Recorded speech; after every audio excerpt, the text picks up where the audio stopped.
সব সময় মিষ্টি খাবার খেতে কিন্তু ভালো লাগে না, কিছু কিছু সময় মনে হয় ঝাল নাস্তা হলে খেতে ভালো লাগবে, একটু সস দিয়ে খেলে কিন্তু বেশ মজা লাগে। আসসালামু আলাইকুম, সবাই কেমন আছেন? আশা করি ভালো আছেন। আলহামদুলিল্লাহ, আমরাও ভালো আছি।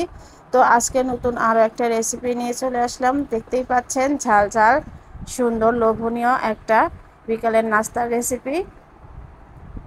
তো দেখতেই পাচ্ছেন কতটা সুন্দর আর লোভনীয় লাগছে। আমি একটু সস ছড়িয়ে দিয়েছি একটু দেখার সৌন্দর্যের জন্য। তো সস দিয়ে খেতে কিন্তু বেশ ভালো লাগে। এই রেসিপিটা করে নিতে পারেন, কারণ সবসময় মিষ্টি জাতীয় খাবার খেতে কিন্তু ভালো লাগে না। মুখে এক এক সময় মনে হয় যে একটু ঝাল ঝাল নাস্তা হলে হয়তো ভালো লাগবে। তো চলুন আমরা রেসিপিটা শুরু করি। আমার ভিডিওটা যদি ভালো লাগে লাইক শেয়ার কমেন্টস করে আমার সাথেই থাকবেন, আর যারা চ্যানেল থেকে দেখছেন তারা আমার চ্যানেলটা সাবস্ক্রাইব করে রাখবেন। তো এই তো দেখতেই পাচ্ছেন এখানে আমি নিয়েছি একটা বড় সাইজের আলু। আমি এই একটা আলুই দিব। তো আলুটা আমি খোসা ছাড়িয়ে নিচ্ছি। খোসাটা ছাড়িয়ে নেওয়ার পরে গ্রেটার দিয়ে আমি গ্রেট করে নিব। চিকন যে পাশটা আছে ওই পাশটা দিয়ে কিন্তু আমি এটা কেটে নিচ্ছি।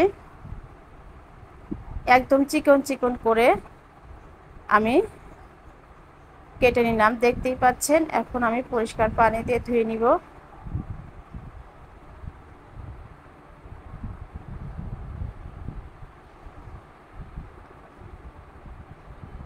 তো মাঝে মাঝে একটু নাস্তা চেঞ্জ করে করে খেলে কিন্তু সবাই পছন্দ করে।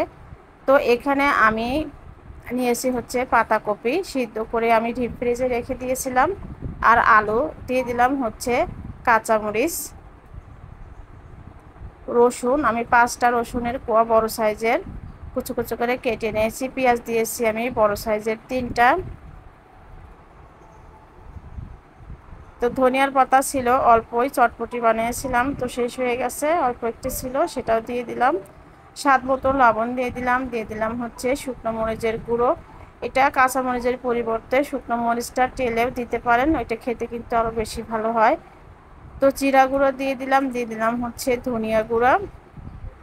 আর সয়া সস দিলাম হচ্ছে 1 টেবিল চামচের মতো। যেহেতু বাচ্চারা খাবে আমি খুব বেশি ঝাল করব না, একটু ঝালটা বেশি দিলে খেতে কিন্তু আরও বেশি মজার হয়। তো দেখতেই পাচ্ছেন আমি এগুলো একটু সুন্দর করে মেখে নিলাম। এখানে আমি দিয়ে দিলাম হচ্ছে ময়দা দিয়েছি আমি হাফ কাপের অর্ধেক হবে। আর হচ্ছে আতপ চালের গুঁড়ি দিয়ে দিলাম হচ্ছে হাফ কাপের মতো। দিয়ে দিলাম একটা ডিম। তো আতপ চালের গুঁড়ি দেওয়ার মানে হলো যে এটা কিন্তু খেতে মুসমুসে হবে। তো এই তো ভালো করে আমি মেখে 10 মিনিটের মতো রেস্টে রেখে দিয়েছিলাম। এখানে প্যানের মধ্যে আমি একটু গরম করে তারপরে তেল দিয়েছি, তেল দিয়ে ছড়িয়ে দিয়েছি। তো এখানে সম্পূর্ণ ডোটুকুই কিন্তু আমি ঢেলে দিলাম। ঢেলে দিয়ে হাত দিয়ে একটু মোটা সাইজ করেই আমি দিয়েছি। ঢাকনা দিয়ে ঢেকে রেখে দিব 10 মিনিটের মতো। চুলাটা কিন্তু আমার একটু কমে দেওয়া আছে, মিডিয়ামের চাইতেও কম হবে। তো 10 মিনিট পরে আমি এটা উল্টে দিচ্ছি। আমার এ পাশটা কিন্তু মোটামুটি হয়ে গেছে, এ পাশেও আমি 10 মিনিটের মতো রান্না করব। তো 10 মিনিট পরে মোটামুটি আমার 20 মিনিট লেগেছে।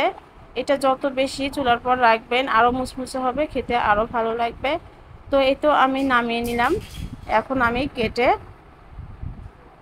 বাচ্চাদের খেতে দিব। বাচ্চারা বসে আছে বিকেলের নাস্তা খাবে বলে।